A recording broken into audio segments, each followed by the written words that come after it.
जिसको बहन ने साफ इनकार करके उनको मना कर दिया। इसको लेकर के उन्होंने वहाँ विवाद खड़ा किया और राष्ट्रीय पर्व के सरकारी इस कार्यक्रम में उनके द्वारा व्यवधान पैदा किया गया। उनके खिलाफ में सरकारी जो प्रक्रिया के तहत जो बहन के एप्लीकेशन दिए जाने पर जो कानूनी कार्रवाई होनी चाहिए थी वो कानूनी कार्रवाई नहीं हो करके और उल्टा बहन हेमलता बैरवा के खिलाफ में ही वहाँ कानूनी प्रक्रिया इस सरकार के और मनवादी प्रकार के लोगों के द्वारा शुरू की गई। और उसका नतीजा ये है कि आज भारतीय संविधान में बाबा साहब ने जो अधिकार जो दिया है, वोट का अधिकार और आरक्षण का अधिकार, उस वोट और आरक्षण से जीत करके जो हमारे विधायक और हमारे जो विधानसभा में गए हैं, जिन्हें मंत्री बनाया गया है बाबा साहब के पावर से, उन मंत्रियों ने हमारे ही लोगों के खिलाफ जो उनको काम करना चाहिए हमारे लोगों के लिए, वहाँ समस्या क्या हो रही है दलित लोगों के साथ में, उनके अधिकारी कर्मचारी लोगों के साथ में क्या उनके साथ में समस्याएं हैं, उनका निराकरण करने की बजाय और उल्टा उन्होंने हमारे ही लोगों के खिलाफ में ये एक्शन लेना स्टार्ट किया है। और उनके द्वारा जिस प्रकार से सार्वजनिक रूप से सार्वजनिक पंचायत बुला करके जो फरमान जारी किया, जो अवैधानिक है, जो नोट शीट चलाए बिना डायरेक्ट उन्होंने जिस बहन को जिसकी कोई गलती नहीं है, जो वैधानिक रूप से बिल्कुल गलत है, वो ऑर्डर हमारे ही शिक्षा मंत्री मदन दिलावर जी के द्वारा वहाँ दिए जाते हैं और बहन का सस्पेंशन ऑर्डर निकाला जाता है। कुछ ही दिन पहले आपने देखा होगा कि वहाँ पर बेम आर्मी कुछ सदस्यों के द्वारा जो गेट के ताला लगाया गया, जिस पर पुलिस के द्वारा लाठीचार्ज किया गया। क्या कहना चाहते हैं, वो कौन से लोग थे जिन्होंने बिना हमारे साथी जो वहाँ पर बैठे थे वो वहाँ पर उस बहन के न्याय के लिए बैठे थे, क्योंकि उस बहन के खिलाफ में शिक्षा मंत्री के द्वारा जिस प्रकार से अनैतिक तरीके से उनको सस्पेंशन ऑर्डर के लिए ऑर्डर किया गया, उसके विरोध में हमारे साथी कार्यकर्ता बहन के साथ में वहाँ पर न्याय के लिए वहाँ दरवाजे पर बैठे थे। उनका कोई दोष नहीं था, उनका कोई भी अपराध नहीं था, वो सिर्फ उन्हें कानूनी तरीके से वैधानिक तरीके से वहाँ बैठे थे और बहन के लिए न्याय के लिए बैठे थे।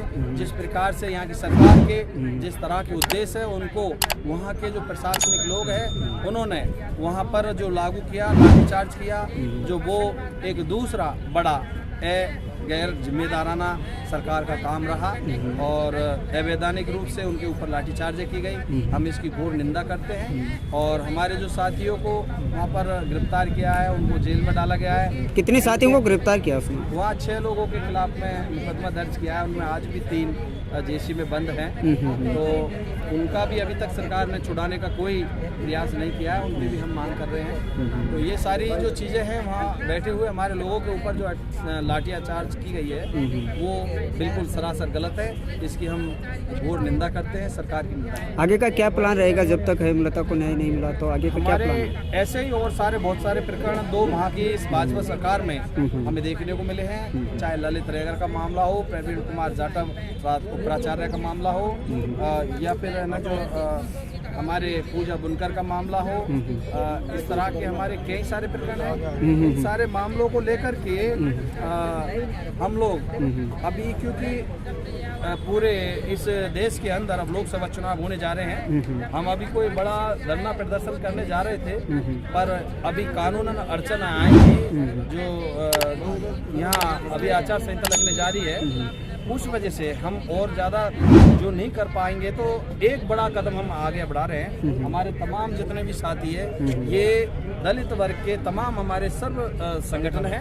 इन सर्व संगठनों के द्वारा हमारे भी हमारे भारत एकता मिशन, आज़ाद समाज पार्टी के साथ मिलकर के कंधे से कंधा मिला करके, और जो आने वाले समय में जो सरकार को, भारतीय जनता पार्टी को जो मुंह तोड़ जवाब दिया जाएगा वो वोट से दिया जाएगा, लोकसभा चुनाव में दिया जाएगा।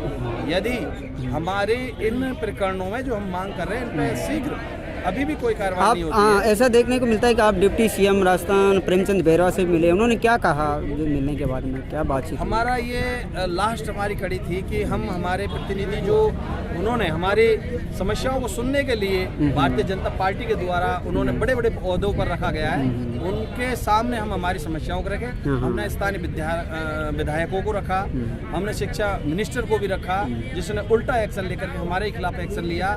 हमने हमारे उप मुख्यमंत्री मंत्री प्रेमचंद बैरवा जी से मिलकर के हमारी समस्याओं पीड़ा के बारे में उनको अवगत कराया कि राजस्थान में इस प्रकार से यहाँ हमारे दलित वर्ग के साथ में अत्याचार हो रहे हैं, इन्हें रोका जाए और उन पर सुनवाई की जाए। उनका आज पिछले 28 तारीख को हमने ये फरवरी को उनसे मुलाकात की और जनवरी में भी दिया, लेकिन उन्होंने हमारी जो बातें सुनने के बाद आज 28 से लेकर के आज 5-6 दिन हो गए हैं, लेकिन अभी तक भी हमें नहीं लगता कि कोई भी किसी प्रकार की जो कार्रवाई अभी तक उन्होंने की होगी, उन्होंने एक्शन लिया होगा। तो हमने सारे हमारे प्रयास पूरे कर लिए हैं। अब हमारे पास में एक ही प्रयास हमारा बचेगा, वो राजस्थान लेवल पे जो हमारा वो विंग चलेगी। और राजस्थान ही नहीं, ये बहन हेमलता बैरवा का जो प्रकरण है ये नेशनल ही नहीं इंटरनेशनल लेवल का ये मामला है।